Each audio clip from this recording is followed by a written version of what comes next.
क्या आपने कभी सोचा है कि जिस पेट्रोल के लिए हम 100 रुपए देते हैं उसकी असली कीमत करीब 55 से 56 रुपए प्रति लीटर होती है? तो बाकी का पैसा जाता कहाँ है? कौन कौन बीच में हिस्सा लेता है? सरकार कितना टैक्स लेती है? और आखिर क्यों हर राज्य में पेट्रोल के दाम अलग अलग होते हैं? आज इस वीडियो में हम पेट्रोल की पूरी यात्रा को समझेंगे, साथ ही क्रूड ऑयल से लेकर आपके बाइक की टैंक तक भी जानेंगे कि क्यों 55 से 56 रुपए का पेट्रोल आपको 100 रुपए का मिलता है। नमस्कार, स्वागत है आपका KSM न्यूज चैनल में। सबसे पहले जमीन से निकलता है क्रूड ऑयल यानी कच्चा तेल। वहीं भारत अपनी जरूरत का ज्यादातर तेल बाहर देशों से खरीदता है, जैसे सऊदी अरेबिया, इराक और UAE।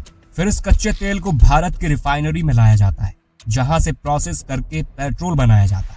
दूसरी ओर देखा जाए तो खरीदने, शिपिंग, रिफाइनिंग और ऑयल कंपनीज के बेसिक खर्च को जोड़ दे तो पेट्रोल की कीमत करीब 55 से 56 रुपए प्रति लीटर के आसपास पड़ती है।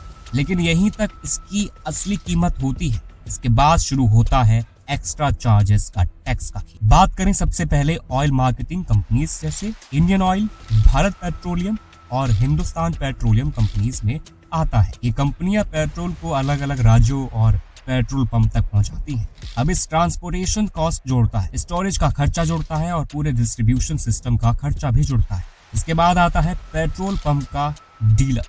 जब आप पेट्रोल भरवाते हो तो हर लीटर पर पेट्रोल पंप वाले को कमीशन मिलता है। लगभग 3 से 4 रुपए पेट्रोल पंप वाले के हिस्से में आते हैं। में पेट्रोल पर 2 बड़े टैक्स लगते हैं, जिसमें कि पहला tax central government excise duty लगता है, दूसरा स्टेट गवर्नमेंट VAT।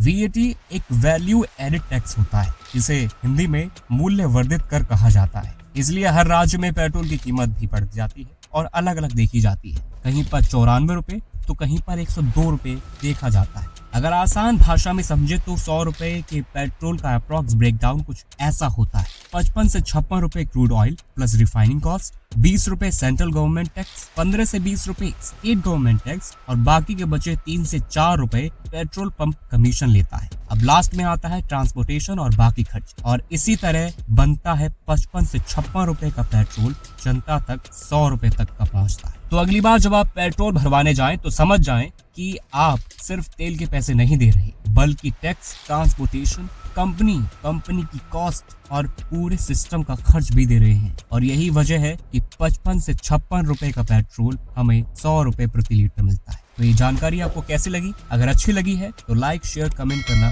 बिल्कुल मत भूलिए। धन्यवाद।